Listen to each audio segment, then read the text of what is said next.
Imagine waking up tomorrow to discover that every secret, your private messages, your bank account, government nuclear codes, military plans, could suddenly be read by anyone with the right machine. This isn't science fiction. Intelligence agencies call it Q-Day, the quantum apocalypse. And according to experts, we might have less than a decade to prepare. But what would actually happen the day after our encryption breaks?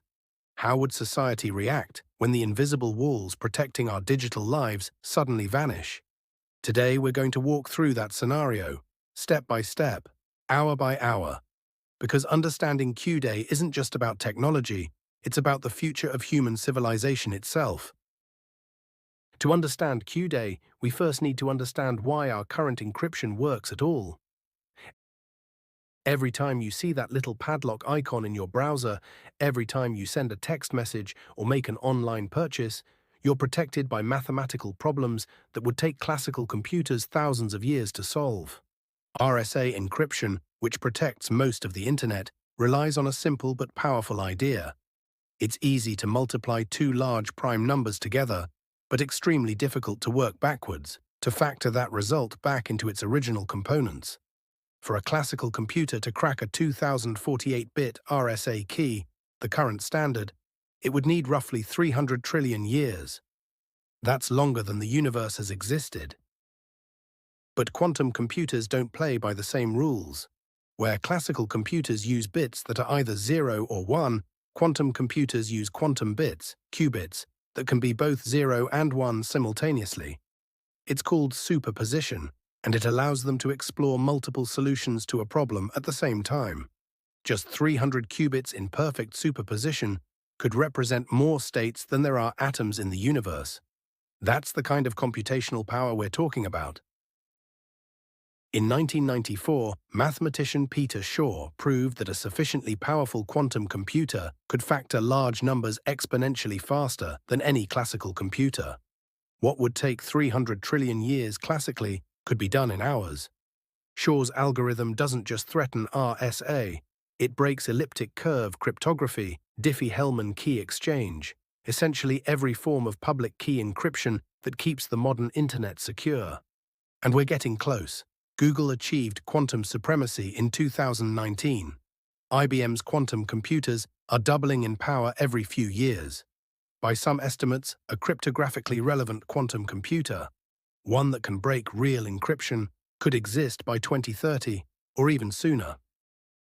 So let's imagine it's happened. It's 7 a.m. on what we'll call Q-Day +1, the morning after some organization, maybe a government, maybe a corporation, maybe someone we've never heard of, proves they can break RSA encryption.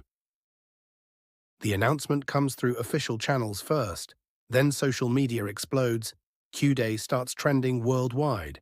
But here's the thing, the internet doesn't suddenly stop working. Your browser still loads websites, your banking app still opens, your messages still send. For most people, nothing feels different. At 9:30 a.m., the New York Stock Exchange opens. Within minutes, financial markets are in freefall because traders understand what most people don't yet. Every digital transaction, every bank transfer, every stock trade relies on the encryption that just became worthless. Bank stocks crash first, then tech companies, then everything. By 11 a.m., major banks start implementing emergency protocols. They can't shut down, the economy would collapse, but they can't trust their systems either. Some banks halt large wire transfers, others require manual approval for anything over a few $1,000s. Customer service lines are overwhelmed with panicked calls. Word spreads. People start withdrawing cash, not because their money is gone, but because they no longer trust that digital banking is secure. It's not a traditional bank run, the money is still there, but it's a trust run, which might be worse. Governments respond by midday. The first priority isn't economic, it's national security. Every classified communication sent in the last decade could potentially be decrypted. Military commanders switch to analog communications. Some bases go into lockdown. Intelligence agencies face their worst nightmare. Not just current secrets, but the realization that adversaries may have been collecting and storing encrypted communications for years, waiting for exactly this moment. It's called Harvest Now, Decrypt Later, and it means Q-Day doesn't just threaten future communications, it exposes the past. But the real horror is in the details. Your medical records aren't just private, they're valuable. Insurance companies could access genetic information you never shared. Employers could see mental health treatments. Stalkers could track your location history going back years.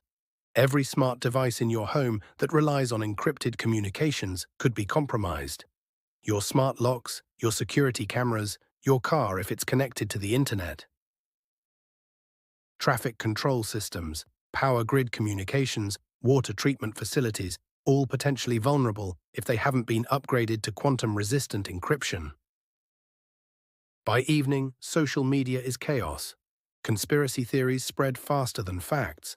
Some claim this is a false flag operation. Others insist their cryptocurrency wallets have been drained. Bitcoin and Ethereum, both using cryptography vulnerable to quantum computers, see massive sell-offs. The president addresses the nation at 8 p.m. The message is carefully crafted to avoid panic. We are aware of the situation. Critical infrastructure is secure. We have been preparing for this possibility for years. But the subtext is clear. Everything has changed. That night, IT departments across the world work around the clock. Some companies take their systems offline entirely rather than risk exposure. Others implement emergency patches, trying to upgrade to quantum-resistant algorithms that were supposed to be rolled out gradually over the next decade. The irony is bitter. The cybersecurity industry has been preparing for Q-Day for years. The algorithms exist. The quantum-resistant cryptography is ready. But transitioning the entire world's digital infrastructure was supposed to take until 2035. Now they have days, maybe weeks.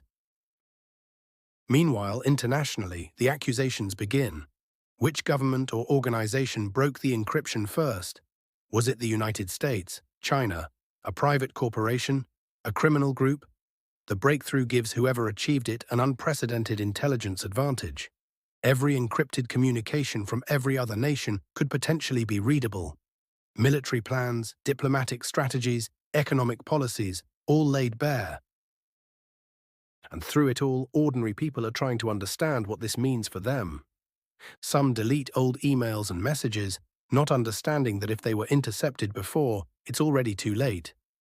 Others stop using digital services entirely, paying only with cash, communicating only in person.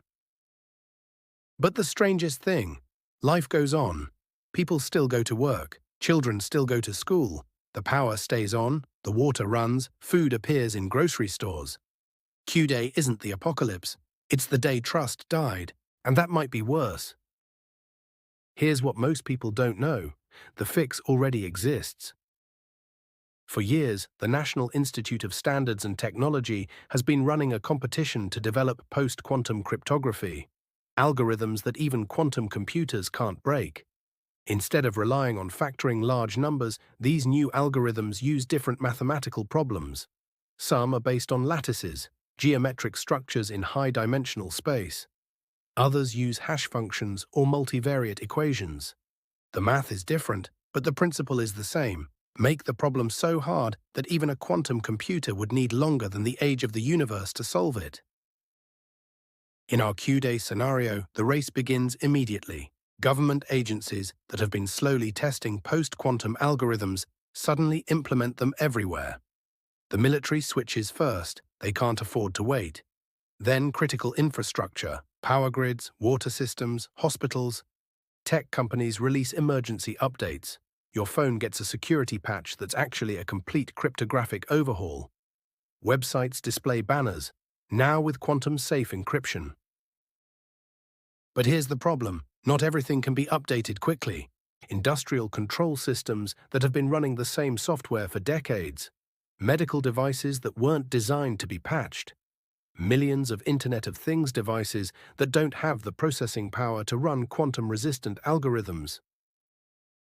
Some critical systems simply have to be taken offline and replaced entirely. The cost is staggering. Estimates suggest quantum-proofing global infrastructure could cost trillions of dollars. But there's hope in cooperation. The quantum threat affects everyone equally. Suddenly, countries that couldn't agree on climate change or trade policy are collaborating on cryptographic standards. It's an existential threat to the digital economy, and that transcends politics. Within months, not years, most critical systems are running quantum-resistant encryption. The transition that was supposed to take until 2035 happens in 2025, driven by necessity and unlimited emergency funding. The new world of cryptography doesn't just resist quantum computers, it's more sophisticated than what came before. Multi-layered security, advanced authentication, systems designed from the ground up to be quantum safe. And strangely, the crisis drives innovation. Companies that specialize in quantum-safe technology become overnight giants. New industries emerge around post-quantum cryptography. The forced upgrade accelerates digital transformation by a decade. It also changes how we think about quantum computers themselves. The same machines that broke our encryption can simulate complex molecular interactions, optimize supply chains, and accelerate artificial intelligence research. The technology that created the crisis becomes part of the solution. So what's the real lesson of our imagined Q-Day? It's not that quantum computers are evil or that our digital world is doomed. It's that our entire civilization now depends on mathematical assumptions that might not hold forever. We've been through technological disruptions before. The telegraph replaced the Pony Express. The telephone changed how we communicate. The internet transformed everything. But Q-Day would be different. It wouldn't just change how we communicate. It would potentially expose every secret communication from the past decade. The good news? We're not helpless. Researchers have been working on this problem for years. The algorithms exist. The standards are being set. Major tech companies are already testing quantum-resistant systems. The question isn't whether we can solve the quantum threat, it's whether we can solve it in time. Most experts believe we have until the early 2030s before a cryptographically relevant quantum computer exists. That sounds like a lot of time, but upgrading global digital infrastructure is like performing surgery on a patient who has to keep running marathons. In the end, Q-Day might force us to build a more secure digital world than we ever imagined. Quantum-resistant cryptography, properly implemented, could be more secure than anything we have today. And quantum computers themselves. They'll help us discover new medicines, model climate change, and solve optimization problems that are impossible today. The same technology that threatens our current security could secure our future in ways we can't even imagine. But until then, we're in a race against time. Governments, companies, and researchers around the world are working to quantum-proof our digital lives before someone proves they can break them.